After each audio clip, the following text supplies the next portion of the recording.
This is episode 483 on the 16th of February 2022. If I was a sports athlete, or rather, if you are a sports athlete, and if you are 30 plus, you would be called being on the wrong side of 30, which basically means you are at the end of the tunnel, which means the time to call it off or perform or perish has come. In fact, the way the ageism has developed in various parts of the world, especially in the subcontinent part of the world, if you're 30 or rather between 30 and 35 and beyond, then you are in that category where you are neither young nor old. So it's difficult to say what exactly you are, and that's what is baffling and at the same time excruciating. What defines being on the wrong side of 30? But ageism is a human construct, but that's the beauty of it. Everyone loves a bit of ageism. Youth, young, leading the country, people of certain age no longer are going to have an impact. And that's the discussion we always have. And that's why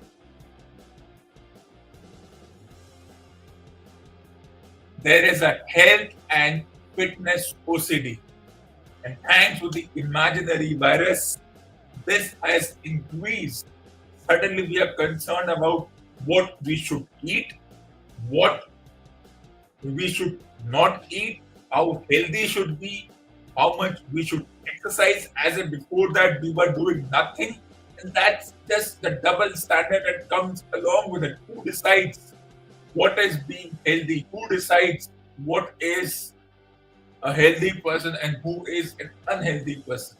Well, the virus has certainly accelerated, or rather, the imaginary virus, the virus that never existed in the first place, which was nothing more than common cold and was exaggerated into this huge thing which enveloped the whole world and made the whole world go stir crazy. So, this health and fitness procedure is now developed into an unhealthy obsession. And how does it work?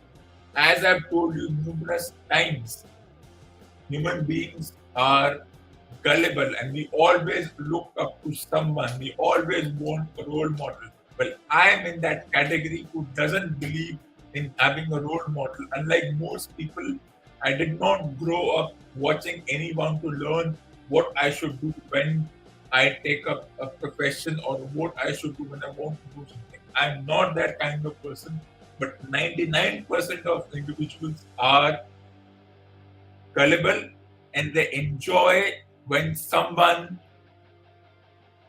they have to look forward to. It means that they all want a role model. And who are the best role models or the best individuals who can be role models because they love making a fool of people?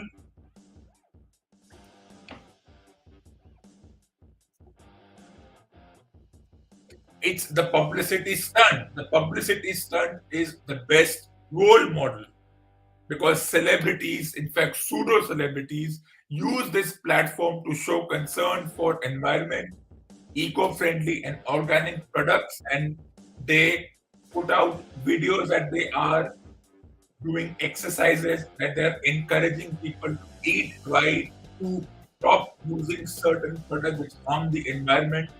So where was all this charade before this virus came?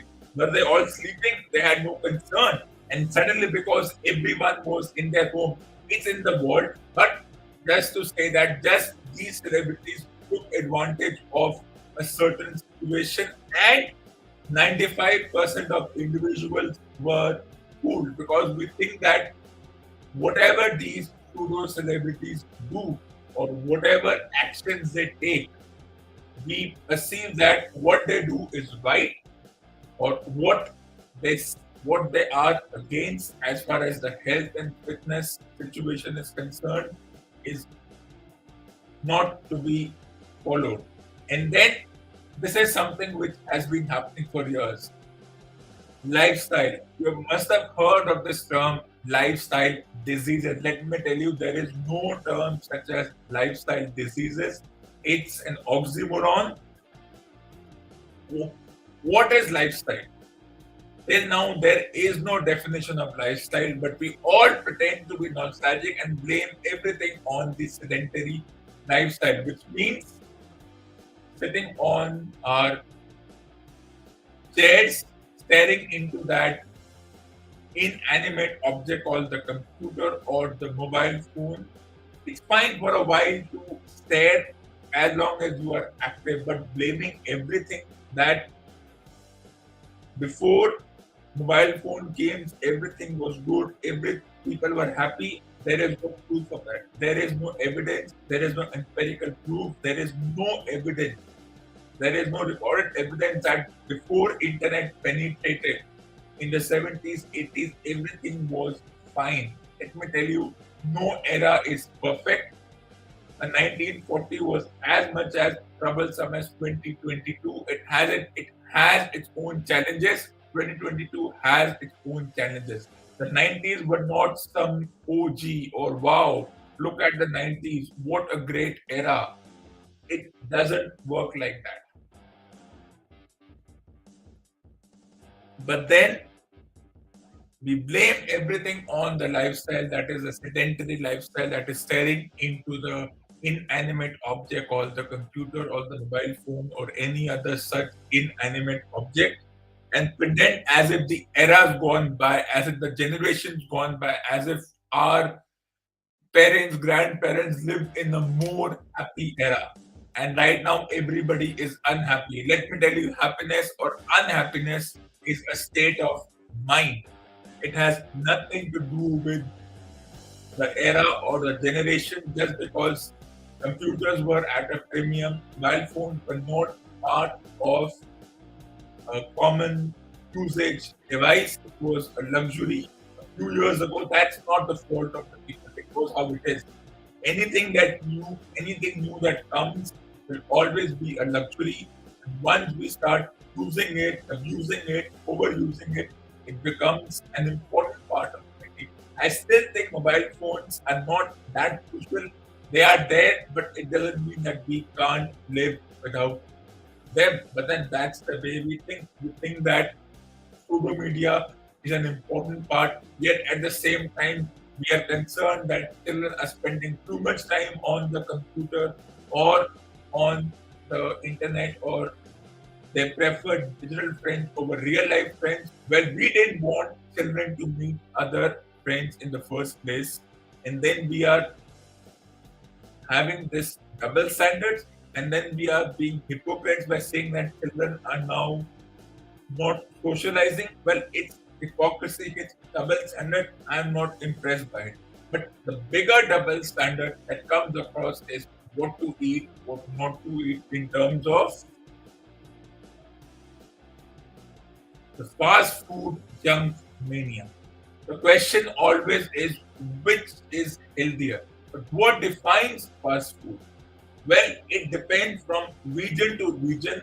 You have the Indian fast food, the most would not categorize those products as in fast food or junk food because, well, I'll tell you why, because that's the way we think and that's the way we have always thought, which is healthier. Let me tell you, 95% of Indian foods are processed. They're full of what one sees as an unhealthy thing called oils and ghees and using butter. You may be using butter in Western fast foods, but we are not far behind when it comes to using butter and oil and ghee, and we can't do anything about it. It's been there forever.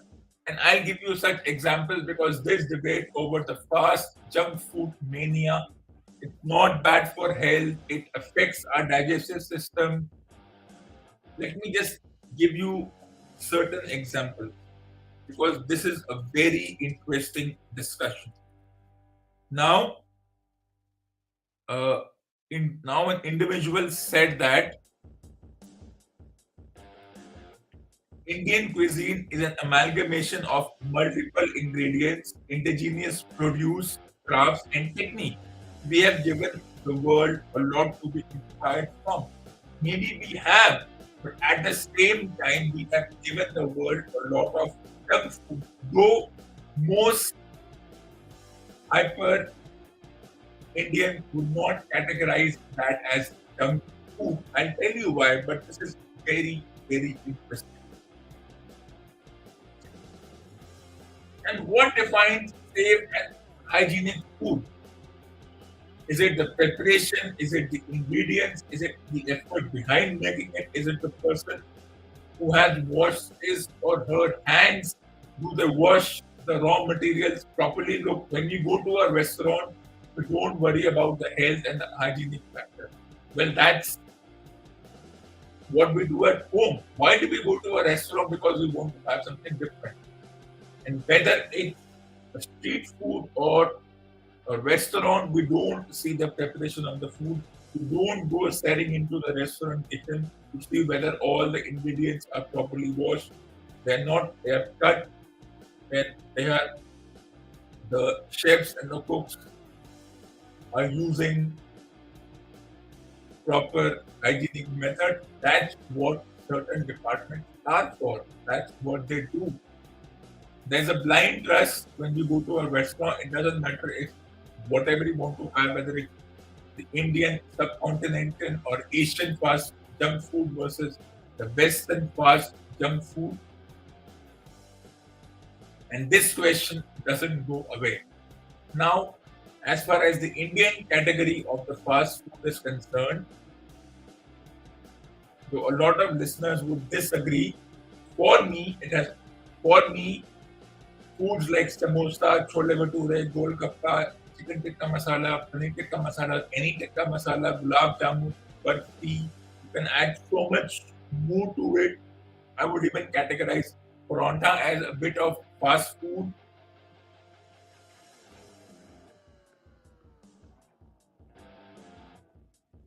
But then we get emotional. Why? Why do we get emotional? Most individuals do not categorize these as fast food because these may be bad for your stomach. I repeat, these may be bad for your stomach, but they are lighter on the wallet. So, for those individuals, what would you prefer? A 50 rupees burger or a 5 rupees samosa? You can have 10 of those. And when you go to a party and the organizers don't want to spend a fortune on the food, this is the best food because they are cheap, they are not expensive, they're easy to make, they're easy to store, and then of course the whole being an Indian thing comes into play. Well, that's debatable, but that's the way things are. Let me give you some other example. Then of course paratha, and then you add to it exotic fillings like moong dal, kajus, badams, rabri, aloo piyaz. There is no shortage of junk food in India. The most do not categorize because it brings up emotions. We pretend to be hyper as far as this is concerned. And then, of course, since it's our food, we own it. It's part of so-called culture. And they're easy to store. They may be bad for your stomach or bad for your health or have an effect on your weight or whatever the mania is. They are light on the stomach. That's the most important thing. And because it's not Western, it's Indian, it's local, it's desi, whatever hyper nomenclature you may want to use.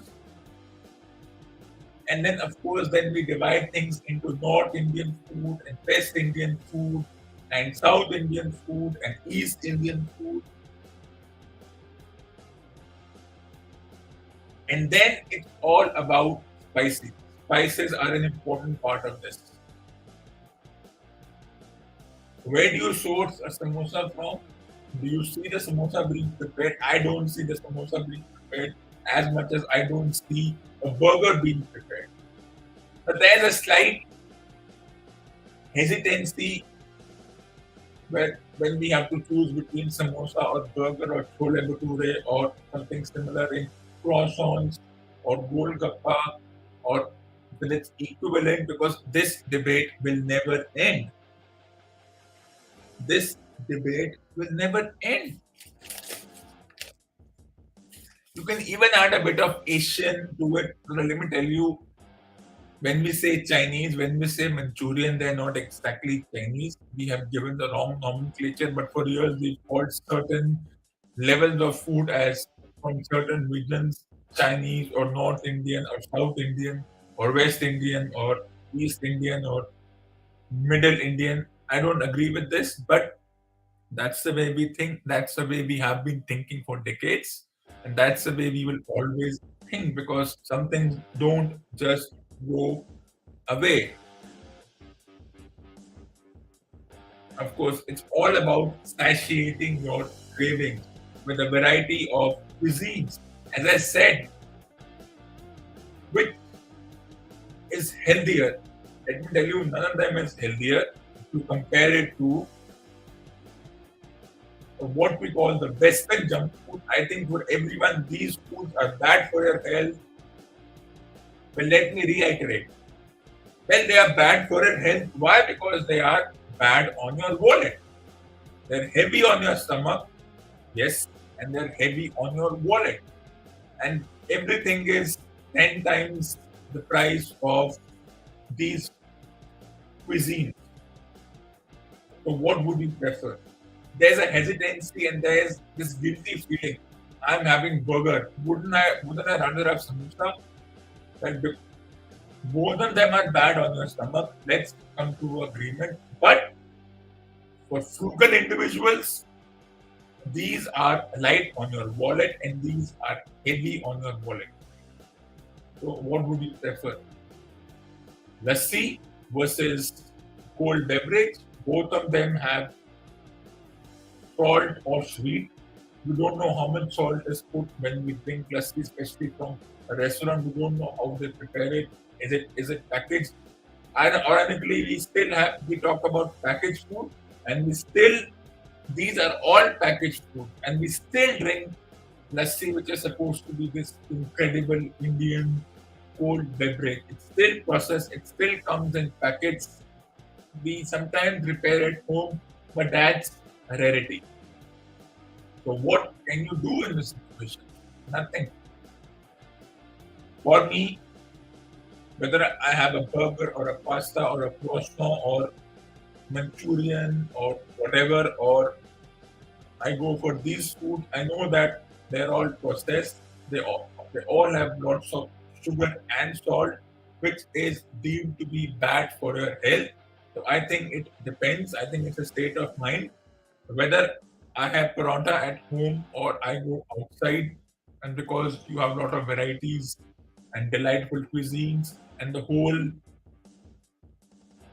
national and regional thing coming into play, it's a difficult decision to say which is healthier. The Indian subcontinent fast junk food or the Western fast junk food. That's one thing we can never have a solution for. But what we can have a solution for is the way the Indian team played in yesterday's India New Zealand ODI Cup Women's Division Game 2, which is leading up to the World Cup Mania. If there is a mania going on, there is a health and OCD, health and fitness OCD mania going on.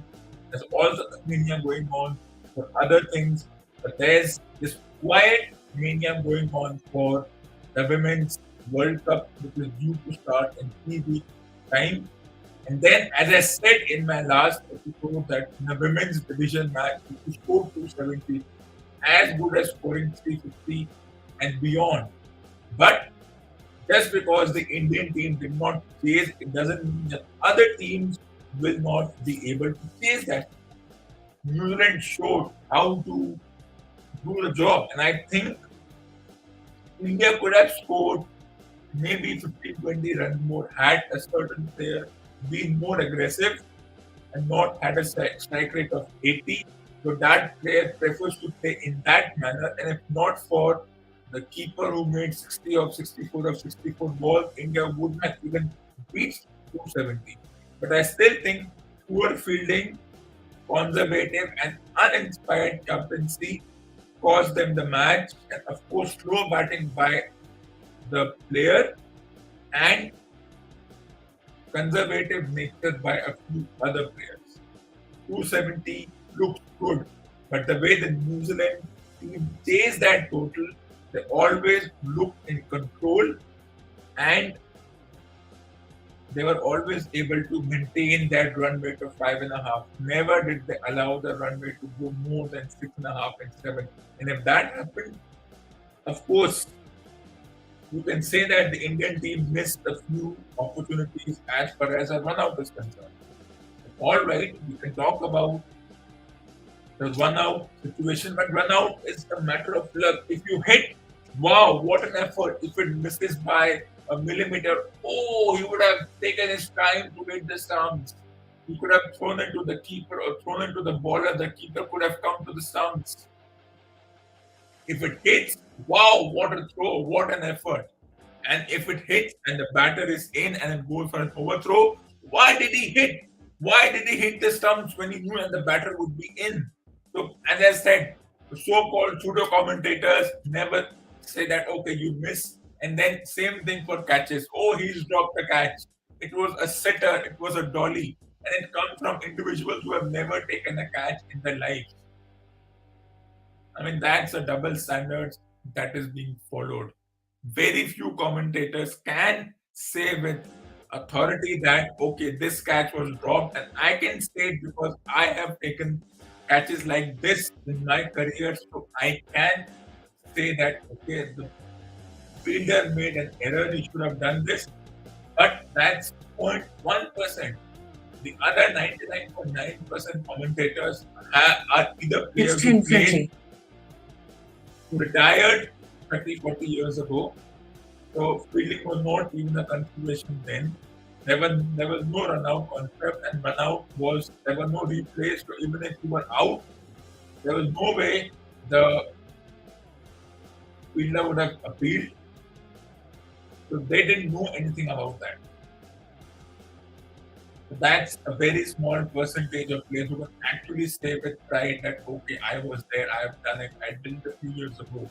I would have taken the catch. But that's 0.00001%.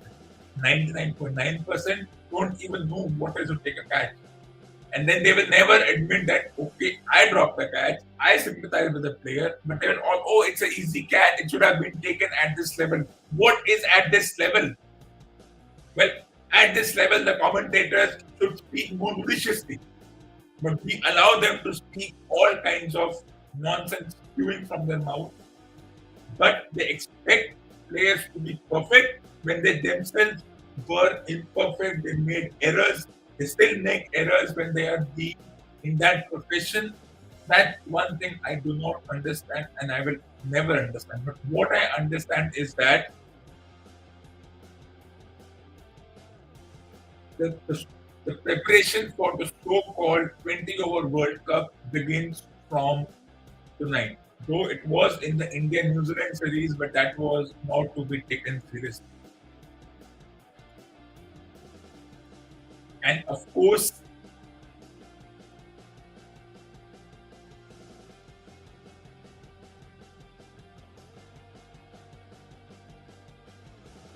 the preparation for the India New Zealand series begins from tonight. And this will decide who are the best T20 players who will travel to Australia and who will strive to win a second T20 World Championship or a 20 over World Championship.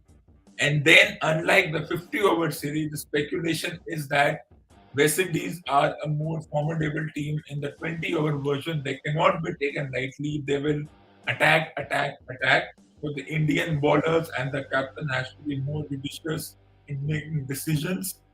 And that's going to be an interesting situation because I don't know If I believe in things like glue, I think glue is a state of mind. That there is no glue. We just create this entity called glue, so that we say that the team bowling has and team chasing had an advantage. Everyone wants to win the toss and bowl first, but that's just not a discussion which has any substance. So, what would be my team for tonight's game? You will see a few names missing. I've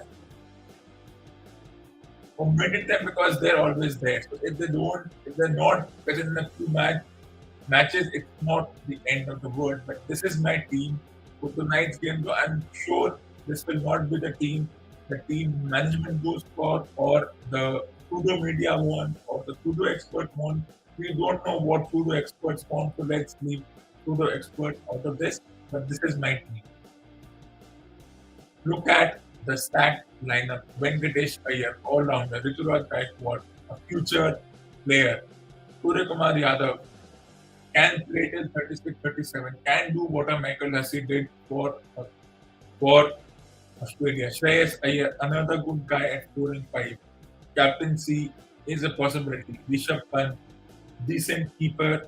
Of course, we keep comparing him to past keepers, but that's a small sample size. Deepak Hooda, great all-rounder. Shardul Thakur, fast bowler. There's no Hardik Pandya. I would want him in the team, but if he has a double standard over fitness, that's on him. So Shardul Thakur, Deepak Chahar, Venkatesh Iyer, and Deepak Hooda as the all-rounders, with Ravi Bishnoi, Mohammad Siraj, and Avesh Khan as the spinners and the fast bowlers. And I think it's a good team. Not everyone would agree with it, as if I care what everyone agrees with, but this is my team. I would go with this team, and even if those so-called big names are missing. What defines big? Do you know what defines big? I don't know what defines a big player. If you know who is a big match player, who are the legends, please let me know. Legends can change in a jiffy. So let's not get into that whole legends thing because it doesn't work. Legends is just an oxymoron. It doesn't work the way you think it works. So I think, as far as the 20 year World Cup is concerned, I will talk more on that as time comes into play. We'll see what happens. Anything is possible in the next 7 to 8 months' time, and things will be clearer. But this is my team, not the team according to the pseudo expert, but pseudo experts hardly matter.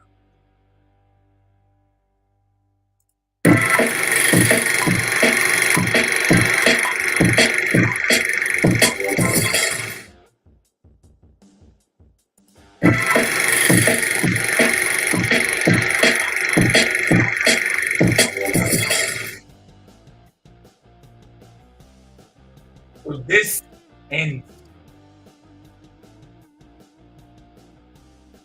episode number 483 on the 16th of February 2022, and I will be back with episode number 484 on the 18th of February 2022. Till then, stay tuned for the next episode. And what should you do while you wait for the next episode? You should put these books in your must read book column. Once again, a reminder, put these books in your must read books column.